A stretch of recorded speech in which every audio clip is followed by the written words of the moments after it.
கடலுக்கு சென்ற மீனவரை காணவில்லை. கடலுக்கு சென்ற மீனவர் சூட்டில் சுடப்பட்டு கொண்டு போட்டு விட்டார். நாகப்பட்டினம், வேளாங்கண்ணி என்று ராமேஸ்வரம், பாம்பன், மண்டபம் என்று ஒவ்வொரு இடங்களிலும் கேள்விப்படுகிற ஒவ்வொரு அவலங்களிலும் ஒரு மீனவனின் குரலால் நான் இருந்தேன்.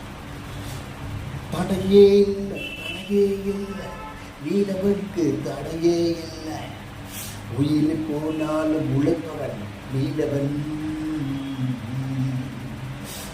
உயிர் கூட மயிரவிலுக்கும் மீனவன் மீனவன், பிள்ளைகளை வளர்ப்பதற்கு செய்கின்றவன் மீனவன்,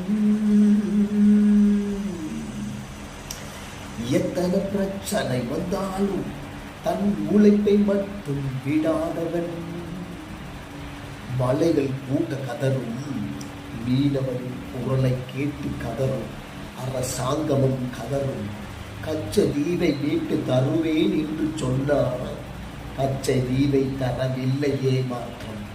மீனவன் அழுது பார்த்தான், கதறி பார்த்தான். ஆனால் கடைசியில் நின்றான், பெலனாய் நின்றான்.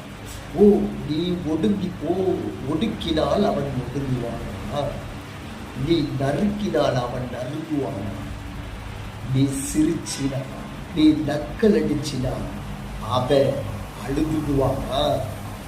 தான் பிள்ளையை காப்பாற்ற, தான் உயிரை படைய வைக்கிறதா மீனவன், தான் குடும்பத்தை காப்பாற்றுறதுக்கு உயிரையும் படைய வைத்து போறான். அது அரசாங்கத்துக்கும் வரிய கொடுக்கிறான். என் மீனவனின் குரல் எப்படி தெரியுமா? போராடி பார்க்கிறான், அலைஞ்சு பார்க்கிறான், மறியெல்லாம் கட்டுறான். என் மீனவனுக்கு ஒன்றும் செய்யலையே.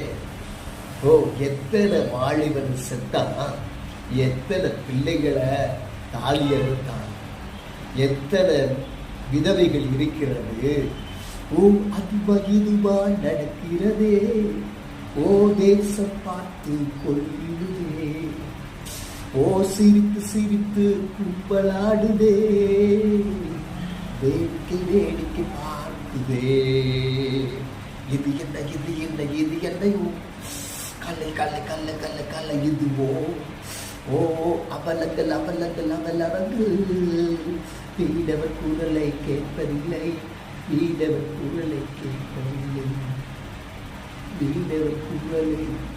கேட்பதில்லை. தாய் மடியில், அந்த தாயின் கருவில் இருக்கிற குழந்தை கூட அப்பாடு சொல்லுது, அப்பாடு கதறுது. அப்பா உயிரோட இல்லை, சுட்டு கொண்டுட்டான் சிங்கள கதறு. மீனவன் உங்கள் அன்பன் பிரபாகரன்.